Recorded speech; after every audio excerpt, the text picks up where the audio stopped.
Hello everyone and welcome to Sinful Gaming. I hope you're all doing well, I hope you're all staying safe, and most of all, I hope you're all fighting that war against the Grey. Today's video, we're going to talk getting started with Warhammer Age of Sigmar, and in particular, we're going to look at the Maggotkin of Nurgle faction and the Filthbringers sub-faction within that faction. In this video, we're going to talk about what makes a Filthbringers army special for the Maggotkin of Nurgle before looking at some units we can use to start our Filthbringers army with. We'll then look at some other units to expand upon those initial purchases with, and finally finish off the video with a little sample army list for you to use as some inspiration for creating your own Maggotkin of Nurgle Filthbringer sub-faction army, or indeed, you can copy our list if you want to, or use it as some inspiration for your own. With that said, what do we get with a Filthbringers army? Now, this is available inside the Battletome Maggotkin of Nurgle. You can find all the rules you need there. And the cool thing you get with this is you can include what's called a Rot Coven.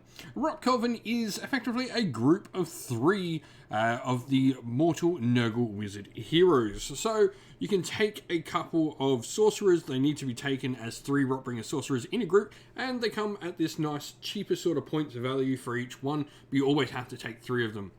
The cool thing that they get is at the start of each hero phase, you can pick one wizard from each Rot Coven in your army, and you add one to the casting and binding rolls to that wizard during the phase.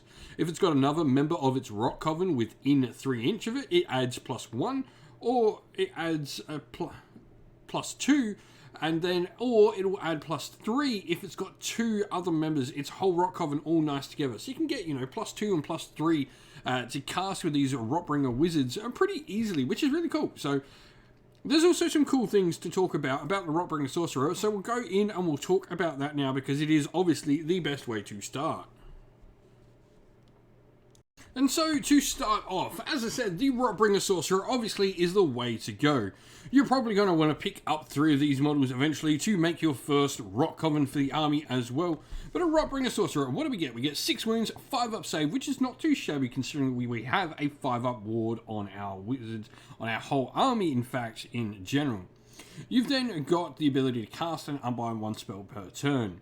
Stream of Corruption is the War Scroll spell, casting value of 6, and you potentially do some mortal wounds at a nice 7-inch range, which is pretty cool. And then you've also got the ability for Tainted Endless Spells, where when this unit summons an Endless Spell, the Endless Spells actually have the disease trait and counters, Nurgle models for the purposes of generating disease points, which is really cool. They can add, an extra layer to your battle.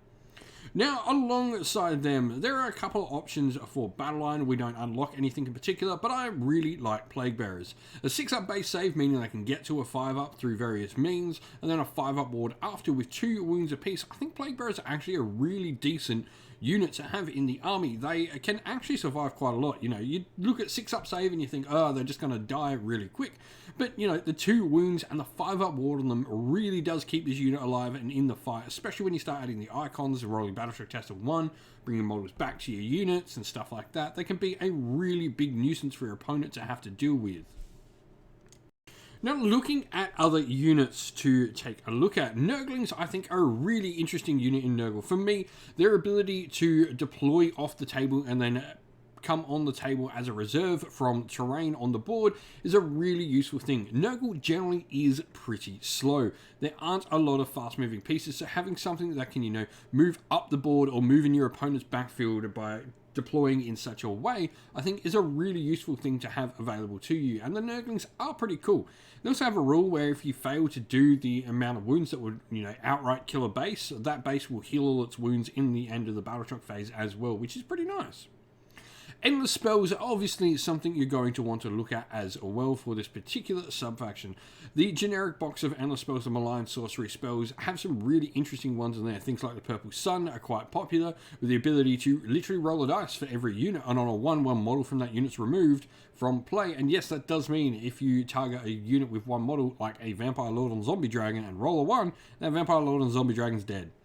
Suffocating Gravetide, I think, is really interesting in the current setting. If you can manage to get the positioning to get it off right, it can be a really nice endless spell. Hitting a unit and doing mortal wounds based on how many models are in the unit is nice. Your Umbral Spell Portal can extend the range of your spells, like your War Scroll spell as well. Then you've got things like Quicksilver Swords, the giant pendulum there. And also Ravnak's Gnashing Jaws, all some really cool things. On top of a healing spell as well in the Emerald Lifeswarm. You've got some really nice pieces around here in the Endless Spells, in the 2 available boxes that have the generic ones. Now, we then have Putrid Blight Kings as well. These are the other battle line option, and they're a little bit more fighty than your Plague Bearers. Where your Plague Bearers are just an anvil and are quite a bit cheaper. 100 points is pretty much the difference between the 2 units. You do get a unit that can actually put out some fight here for the Putrid Blight Kings. I think they're a solid option, and definitely probably when you start having more points available, I think, you know, a unit of 5 or 10 of these can be a really big sort of anvil for your army. Maybe not the way to go to start with, but definitely something to look at and expanding to later. Speaking of expanding to later, the Great Unclean One for me, Maggotkin of Nurgle, this is your big greeter demon. He's got 18 wounds, 4 up save, 5 up ward after. He is absolutely hard to take down. He's got some really cool rules where you can add some extra contagion points if you take the bell on him, and some other cool things as well. A wizard as well on top of that. This is, you know, a nice piece to have up your sleeve, and somewhat, you know, more Nurgle demons than whatever you have, because you're summoning obviously brings demons to the table. So I think having, you know, a few options like extra Nurglings, a Great Unclean One, some more Plague Bearers, and even some Plague Drones in your reserves is always a nice thing to have from Maggotkin of Nurgle army. And so here we have our sample army list. We've gone for the Triumph Indomitable in this list. Ignore a battle shock test. I think this can be really important when we are playing an army that generally is going to rely on a particular sort of group of models doing the damage, and then having, you know, other things at screens. Indomitable can be really useful. You're not going to get an awful lot out of a +1 to wound on a unit like Plague Bearers, really, where their main thing is just going to be trying to dish out attacks for disease. Now, we've then got, for our army, we've got 3 Rockbringer Sorcerers, which make up our Rot Coven. Now, we've got our General as one of them, and he's got Master of Magic for a reroll of the spell, and Arcane Tome as the artifact for an additional spell. So this one of the sorcerers can actually cast 2 spells. Now, all 3 of them also go inside a command entourage, which will be a magnificent battalion for it, giving us an additional enhancement, which we've gone for spell. And this means all our wizards here are going to get an extra spell, meaning we can take in any sort of combination we want the 6 spells of the Maggotkin of Nurgle's lore, which I think is really cool. So there's no real way that this has to be laid out. You might find you like particular combos of these spells within the army for you, but you can lay these out in any way you really want. But I think this is a nice way to get all the spells on the table.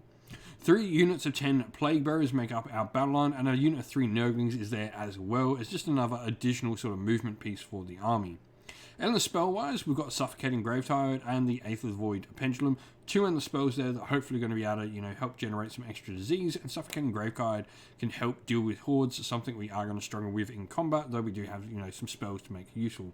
You can change around these endless spells to whatever you want. You could definitely drop both of them and maybe drop down your Plague Bearers or something like that into another unit of Nurglings, and then you can certainly take something like the Purple Sun of Shaiish and another endless spell of your choosing.